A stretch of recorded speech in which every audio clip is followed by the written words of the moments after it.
Aujourd'hui on se retrouve dans une nouvelle vidéo et j'avais envie de vous partager et de vous montrer comment j'ai fait pour sécuriser les fenêtres de ma maison. Alors effectivement il faut savoir que chez nous les chats sont strictement des chats d'intérieur. C'est une question de choix de notre part, mais ce ne sont pas des chats qui ont accès à l'extérieur, bien qu'on habite dans une petite maison. On est quand même dans le centre-ville d'une grande métropole. Et voilà, la dangerosité du quartier et la dangerosité du monde extérieur est aujourd'hui un des critères principaux qui fait qu'on ne souhaite pas laisser l'extérieur à nos chats. Et même si c'est un sujet qui mériterait discussion et débat, c'est pas le sujet de cette vidéo.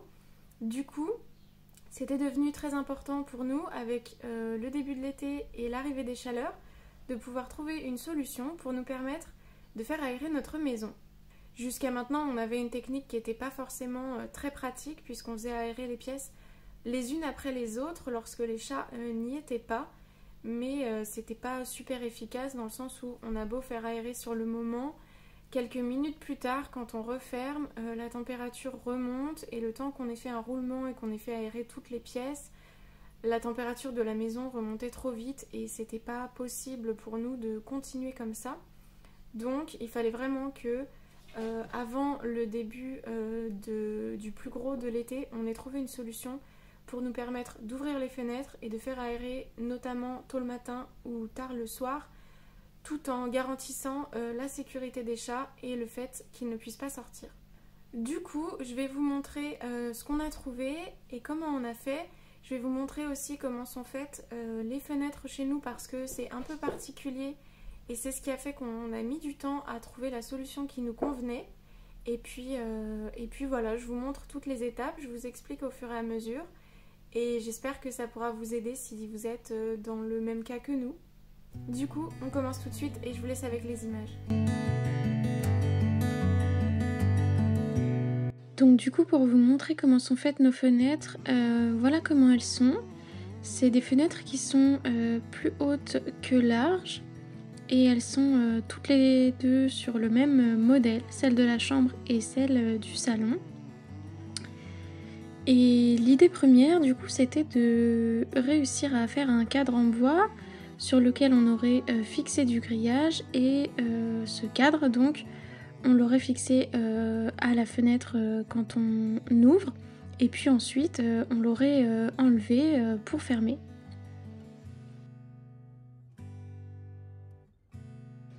Alors comme vous pouvez le voir, on a un rebord intérieur qui fait un renfoncement tout autour de la fenêtre. Et en général, sur les constructions classiques, on va dire, ce renfoncement, au lieu d'être à l'intérieur, il est plutôt à l'extérieur.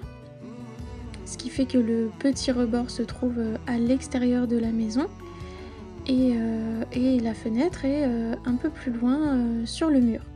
Alors que chez nous c'est l'inverse, le renfoncement est à l'intérieur et au niveau de l'extérieur, la fenêtre est vraiment au ras du mur. Si ce petit renfoncement avait été à l'extérieur, ça nous aurait permis de pouvoir ouvrir la fenêtre, de pouvoir glisser le cadre à cet endroit-là, en toute sécurité. Sauf que dans notre cas c'est pas possible, puisque même si on a ce renfoncement, le fait qu'il soit à l'intérieur ne nous permet pas de faire quoi que ce soit avec, puisque quand on ouvre les fenêtres, ça devient complètement inaccessible. La deuxième chose, ça aurait été de prévoir de faire la même chose, donc un cadre avec du grillage dessus, et de le fixer sur le minuscule rebord qu'on a à l'extérieur. Mais comme vous pouvez le voir, c'est vraiment très petit, donc il n'y aurait pas eu beaucoup de place pour caler quoi que ce soit dessus. Et en plus de ça, ça n'est pas réellement plat, puisque le rebord à l'extérieur de nos fenêtres est légèrement bombé. Donc on n'a pas non plus la possibilité de fixer quelque chose directement au niveau de l'extérieur de nos fenêtres. En plus de ça, il faut savoir que nos volets étant des volets classiques assez anciens et non pas des volets roulants, ils sont gênants à pas mal de niveaux. Ça aurait été très compliqué de les fermer, de les rouvrir, ce genre de choses. D'ailleurs, comme vous pouvez le voir, lorsqu'on ferme les volets, ils viennent vraiment jusqu'au ras de la fenêtre. et ça ne laisse pas beaucoup de place pour quoi que ce soit. Il y a un petit interstice tout autour entre le volet et la fenêtre, mais aux endroits où il y a ces grosses barres de bois, et ben en fait il n'y a pas de place du tout puisque le bois se retrouve complètement collé au PVC de la fenêtre. De la même manière, nos volets sont un deuxième frein dans le sens où si ça avait été des volets roulants, on aurait pu utiliser l'astuce de la moustiquaire qu'on fixe dans les rainures de la fenêtre sur laquelle ensuite on vient faire descendre le volet roulant pour la maintenir. C'est pas une astuce qui est en soi très résistante puisque le plastique de la moustiquaire ne résiste pas déjà aux griffes et aux dents des chats, mais en plus le système de fixation n'est pas optimal. Par contre, effectivement, quand on n'a absolument pas d'autre solution, ça peut être une alternative dans le sens où si on surveille ou alors si voilà, on ne laisse pas forcément accès aux chats ou ce genre de choses, ça permet quand même de faire aérer. Bon, pour nous, la question se posait même pas puisque c'était pas possible, on n'a pas de volet roulant. La dernière option par rapport à cette idée de cadre amovible, ça aurait été de pouvoir le glisser dans l'interstice de la fenêtre directement au niveau des rainures de la fenêtre, mais encore une fois c'est pas possible parce que du fait de la configuration de nos fenêtres, le petit renfoncement que je vous ai montré tout à l'heure ne nous permet pas d'ouvrir les fenêtres au maximum, on ne peut pas les ouvrir plus que ça, et donc si on ne peut pas ouvrir plus que ça, il n'y a pas assez de place pour glisser un cadre amovible. Du coup, la seule solution que nous avons trouvée, c'est de venir fixer des attaches directement sur le PVC de la fenêtre, tout autour du cadre, donc en mettant en bas, en haut et sur les côtés, et de venir fixer dans ces attaches un filet. Le filet étant assez fin, il aura la place de se glisser entre la fenêtre et le volet, donc les volets ne sont plus un problème. Et puis le fait de coller les attaches directement sur la fenêtre règle à la fois ce problème de cadre qu'on ne sait pas où fixer et de renfoncement à l'intérieur un peu gênant. Et du coup, comme je vous le disais, nos deux fenêtres sont faites sur le même modèle. Donc pour celle du salon, ça sera exactement la même chose. C'est la même fenêtre avec le même renfoncement à l'intérieur. Au niveau de l'extérieur, c'est fait de la même façon et les volets sont eux aussi faits de la même façon. Donc on utilisera exactement la même solution et ça devrait très bien aller du coup comme ça.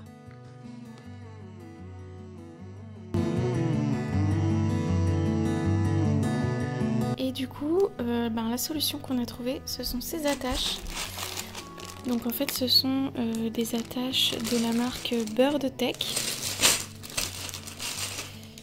Ce sont des petites attaches en plastique comme ça qui vont venir se coller directement sur la fenêtre et dans lesquelles on va pouvoir venir passer un petit filet qu'on va clipser juste là. Et donc en les positionnant tout autour de la fenêtre et en tendant bien le filet à l'intérieur, normalement ça assure une sécurité optimale. Et donc c'est grâce à Instagram qu'on a réussi à découvrir cette solution, puisqu'en fait c'est sur le compte de Loki et Mojo qu'on a vu cette technique, puisque Eva, leur maman, a commandé ses attaches et les a posées chez elle pour sécuriser ses fenêtres. Et effectivement, en se renseignant un peu plus, on s'est rendu compte que ça serait aussi possible de le faire chez nous. Donc Eva, si tu passes par cette vidéo, je tenais encore à te remercier pour tes explications, tes démonstrations et tes conseils, parce que tu vois, ça nous a été bien utile. Et du coup, on a opté pour le même système et ça risque de grandement nous faciliter la vie. Et du coup, on a la colle qui est fournie avec les attaches. Alors là, j'ai justement pris un kit où tout était avec la colle et les attaches. Mais vous pouvez également acheter les attaches seules, puisqu'il est possible de les coller avec autre chose que cette colle en fonction du matériau sur lequel vous allez les disposer. Je rajouterai même que la marque Birdtech propose soit cette colle, soit un système adhésif double face. Donc il y a déjà 2 alternatives. Et puis si aucune de ces solutions ne vous convient, je vous conseille également de vous rapprocher de votre magasin de bricolage pour demander éventuellement des conseils. En expliquant ce que vous comptez faire, les professionnels seront plus à même de vous renseigner. De mon côté, j'ai vu qu'il était possible de les retirer en utilisant cette colle-là, avec une petite technique. Et c'est ce que nous, on fera le jour où on va déménager puisqu'on est en location. Et donc on les retirera avant de s'en aller. A priori, ça pose pas de problème, ça ne doit pas laisser de traces, ça ne doit pas abîmer quoi que ce soit si on le fait correctement. Donc c'est aussi ce qu'on vérifiera. Et puis de toute façon, on n'avait pas 40 autres 1000 solutions. Donc on a décidé de prendre le risque. Mais il ne devrait pas y avoir de soucis. Donc avec ça, évidemment, il faut un filet. Je n'ai pas commandé le filet de la marque Birdtech puisque c'est un filet qui, de ce que j'ai vu, n'est pas réellement conseillé dans le sens où il n'est pas assez solide et assez résistant pour tout ce qui est les griffes de nos chats, les crocs de nos chats. Donc j'ai décidé de commander le filet de manière séparée. Alors pour ce qui est du filet, voilà celui qu'on a décidé de prendre. C'est le filet de la marque Anyone, donc c'est une marque qui est vendue chez Maxiso. C'est un filet qui fait environ 2 mètres par 6 mètres, donc il est vraiment très très grand, ce qui permet de pouvoir le découper à la taille souhaitée. C'est un filet qui est renforcé avec du fil de fer et ça c'est super important parce que c'est un des critères principaux auxquels il faut faire attention puisqu'il faut que le filet puisse résister aux dents et aux griffes de nos chats. Donc ils disent montage simple et rapide. Les mailles font 3 cm par 3 cm et puis c'est un filet de couleur noire. Ça c'est tout simplement parce que je n'ai pas eu d'autre choix sur le coloris, mais j'ai préféré prendre quelque chose qui serait noir et non pas blanc ou beige, mais je voulais que ce soit résistant. Donc du coup, voilà comment se présente le filet. Comme vous pouvez le voir, je vais essayer de vous montrer. Voilà, on voit bien que dans le tressage directement à l'intérieur, il est renforcé avec le fil de fer, ce qui fait qu'il est vraiment super solide. Et puis après voilà, hein, les mailles sont faites comme ça. Donc là il n'est pas du tout tendu. C'est pour ça que ça fait pas vraiment des beaux carrés. Mais voilà, une fois qu'il sera tendu, ça sera vraiment bien droit et bien régulier. Donc voilà pour ce qu'il en est du filet, quelque chose de très renforcé, quelque chose de complètement adaptable par la taille puisque avec une paire de ciseaux on le découpe très facilement. Et puis voilà. Alors du coup on va passer à la partie où je vous montre pas à pas et étape par étape la manière dont on a procédé. Donc la première chose que j'ai fait, c'est que j'ai nettoyé le contour de ma fenêtre avec un chiffon et du vinaigre blanc. Et donc je suis bien venue passer exactement à l'endroit où on allait coller les attaches pour pouvoir retirer toute la poussière, tous les petits résidus et pour pouvoir en même temps dégraisser et faire en sorte que les attaches et la colle du coup adhèrent vraiment bien. Ensuite j'ai répété la même opération avec un torchon sec. Et cette fois, je suis venue sécher pour que ce ne soit plus du tout humide. Du coup, ce qu'on a fait après, c'est qu'on a pris nos mesures. Alors, dans notre cas, on a posé une attache tous les 13 cm environ. Donc, on est venu tout simplement avec notre mètre et un petit crayon de papier faire des petites marques aux endroits où il faut qu'on mette les attaches. Donc on a fait ça sur les 4 montants de notre fenêtre, en bas, en haut, puis sur les 2 côtés. À chaque fois, notre point de départ, c'était que on souhaitait placer une attache dans chaque coin. Donc il y avait forcément déjà 4 emplacements d'attache qui étaient prédéfinis, c'était les 4 coins. Et ensuite on a pris tous les 13 cm. L'étape suivante du coup c'était de coller les attaches sur chaque marque qu'on avait faite. Donc de la façon dont vous pouvez le voir, on a simplement disposé de la colle sur les attaches, on a veillé à les mettre dans le bon sens et puis ensuite on est venu les coller aux endroits où on avait fait nos petites marques. Donc c'est plutôt pratique parce que la colle ne colle pas instantanément et quand vous les posez vous pouvez les redéplacer légèrement et ça permet de pouvoir les coller très très facilement et puis ensuite dans les heures qui suivent ça adhère vraiment très fort. Et donc on a fait ça vraiment tout le tour de notre fenêtre, c'est un peu long, il faut un peu de patience mais ça vaut le coup. Et voilà le résultat, je vous montre lorsque toutes les attaches sont collées. À ce stade-là, il va maintenant falloir qu'on attende 24 heures, le temps que la colle prenne bien et durcisse. Et puis 24 heures plus tard, on pourra fixer notre filet.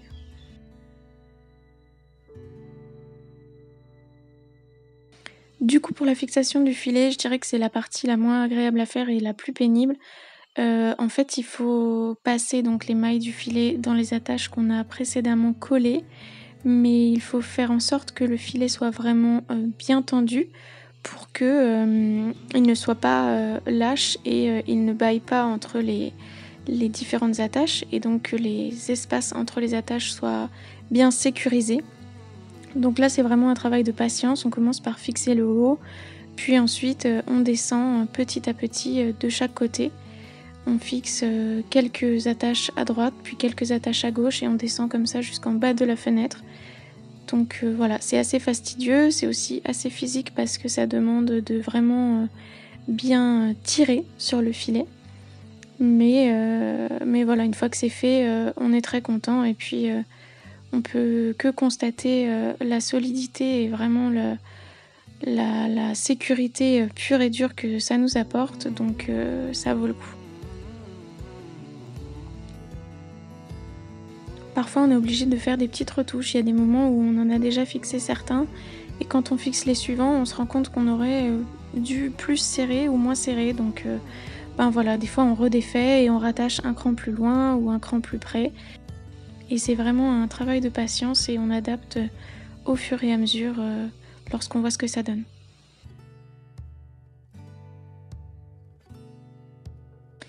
Et puis la dernière étape, on vient tout simplement découper le surplus de filet. Donc on se garde à chaque fois un petit carré de marge, comme vous pouvez le voir.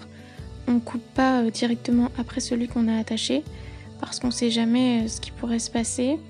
Et puis comme parfois ils sont pas tous attachés au même niveau, on adapte. Des fois on coupe un carré en plus, parfois on en laisse un en plus. Enfin voilà, on essaye de faire en sorte que il ne reste pas trop de filets autour de la fenêtre par souci d'esthétique, mais on essaye aussi d'être prudent et de veiller à ce qu'on garde un petit peu de marge.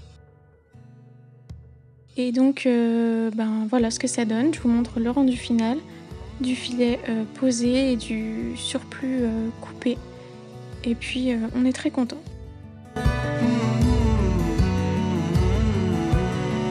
Du coup, si je devais vous faire un bilan de cette technique et de notre petite expérience, alors pour l'instant, le premier filet a été posé depuis environ 15 jours et le second filet a été posé à peine ce week-end.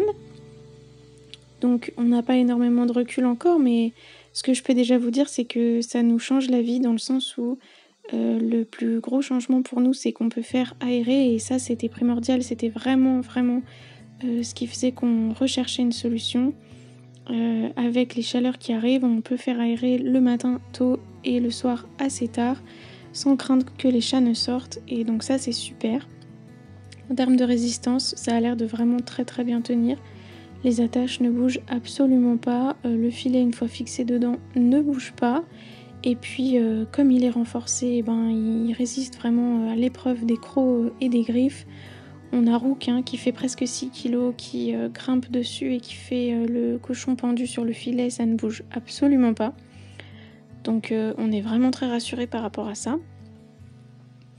Et puis au niveau esthétique, écoutez, on s'y est habitué finalement, donc que ce soit de l'intérieur ou de l'extérieur, Alors nous c'est plutôt de l'intérieur qu'on le voit du coup, mais ça nous dérange plus spécialement, il n'y a pas forcément de sensation d'enfermement ou ce genre de choses. Donc franchement pour le confort supplémentaire que ça nous apporte, on peut bien supporter de voir le filet quand on regarde par la fenêtre.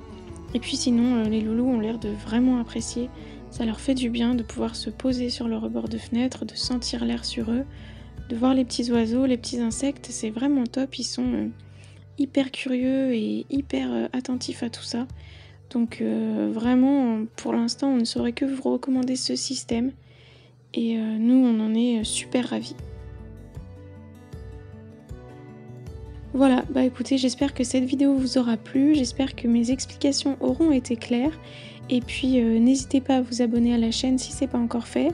Laissez-nous un like et un commentaire pour nous dire ce que vous en pensez et pour nous partager un peu vous comment ça se passe chez vous par rapport à tout ça. Et je vous dis à la semaine prochaine dans une nouvelle vidéo.